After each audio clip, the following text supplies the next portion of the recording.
I'm Peter Arpin with Renewable Now, and I am here at beautiful Roger Williams University in Bristol, Rhode Island. And I want you to think back to one of our early TV shows, Al Dahlberg, Project Get Ready. Do you remember Al? Do you remember what he was talking about? Well, one of the things that we're doing today is we have an opportunity to revisit electric vehicles, electric car charging stations. You may remember when we did the test drives for the Volt. But what does all this have to do with what is going on at a beautiful university in Rhode Island? And what is potentially the next wave, the next step for this Volt and for the other hybrids and electrics and for those car charging stations?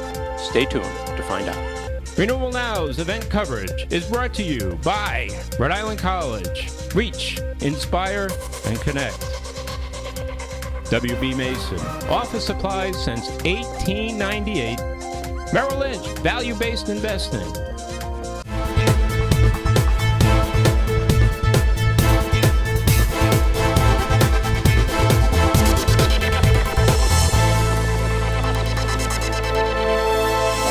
Rhode Island is leading the way. Very proud of having our institutions of higher education. We're here at Roger Williams University, but across the state. We're very, very proud of our institutions of higher education. Here's just one great example here at Roger Williams.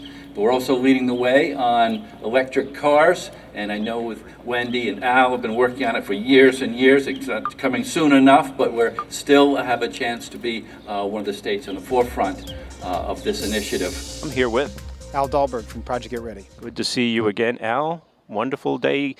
We talked to you a long time ago about this. Right. Are you ahead of schedule? Where are you at in the development of car charging stations in Rhode Island? Well, I think we're right on schedule right now to get 50 stations in Rhode Island, and we're going to finish it by August 15th. So it'll be it's an aggressive timeline, but we'll get it done. Now, you are the expert on this. You work with the Rocky Mountain Institute. I know that they've got a national campaign. We've talked about that. What does this do, in your opinion, to really jumpstart plug-in hybrids and electrics in a state like Rhode Island? Well, this will give people the confidence they need to buy an electric vehicle and know they can travel anywhere in the state and plug in if they have to. So it's a critical component of giving people the incentive to purchase a plug-in electric vehicle. The one message I want to leave you with today is the reason why EVs and charging stations matter. The reason it matters is because electric miles are cheaper, they're cleaner, and they're more secure than gasoline miles. And I'll repeat that because that is critical to people understanding why it's so important that we promote plug-in electric vehicles. Electric miles are cheaper, they're cleaner, and they're more secure than gasoline miles. I am here with Marion Gold, Commissioner of Energy for the State of Rhode Island. Good to see you again, and thanks so much for some wonderful leadership. Great day here in Rhode Island. How quickly did this program come together where the federal money became available and the state was able to work with Project Get Ready and others to implement what is going to be 50 car charging stations? Yeah, well, as you heard today, it was the project was a long time in the making. I became commissioner. I've been in the office since about August, and when I came in, we were just at the tail end of deploying our federal energy dollars, our stimulus dollars. And we had a meeting with the Project Get Ready Ocean State Clean Cities team early on, and they said, you know, we're ready to take the next step in setting up the infrastructure, but we could use some funding to set the stations up. And we said, oh, we think we can help make that happen. And here it is today. And how is this part of the changes you see in the transportation system, the sustainable part of our transportation system here in Rhode Island? Right. Well, we use about a third of the energy that we use in the state on the transportation sector. We spend over $1 billion every year. Most of that's on petroleum dollars that go right out of the state. So this is part of transforming our transportation system to keep more of the dollars in state, creating a clean and a carbon-free future. We are here at beautiful Roger Williams University with Frank Stevenson from DEM. Frank. Wonderful day. Seeing the most recent car charging station going in under the new state program. On the DEM side, you're concerned about air pollution, obviously. That's correct, and this is one solution or one of the many things that we have to do to start cutting down on air pollution and carbon dioxide.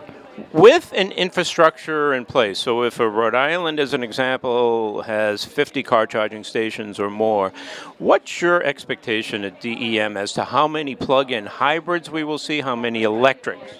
Well, right now, there is a lot of effort to get plug-in hybrids going as a stepping stone, if you will, to the pure electric plug-ins. There is still a certain amount of range anxiety, we call it, by the consuming public. And the only solution to that is to make sure that they start to see these charging stations in strategic locations across the state to realize, well, I can certainly make it to there and then make it to there and then back home with a charge. So it will work.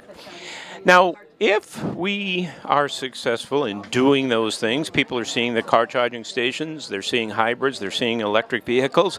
What's realistic in terms of, what do you think in terms of the next few years? What percentage of those cars could we see being bought and leased in a state like Rhode Island?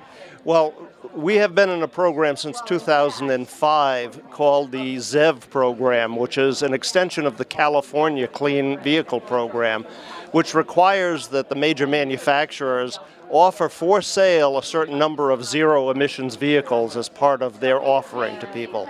And what has happened since that time is we've gone from hybrids into plug-in hybrids and now ultimately to these pure plug-in vehicles.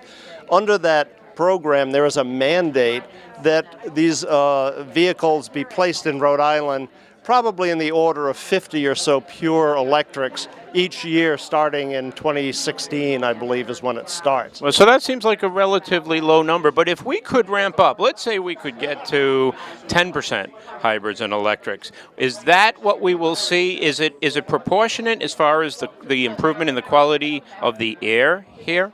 Yeah, it certainly is. I mean, these vehicles, they're zero emitting from the vehicle itself, but obviously the power source, which would be the electric generating facilities, do still emit certain pollutants. But it's the ratio per mile that just gets way out, thrown totally the other way when you have a major facility taking care of the pollution at its source, rather than trying to have all 700,000 vehicles doing it on a per vehicle basis.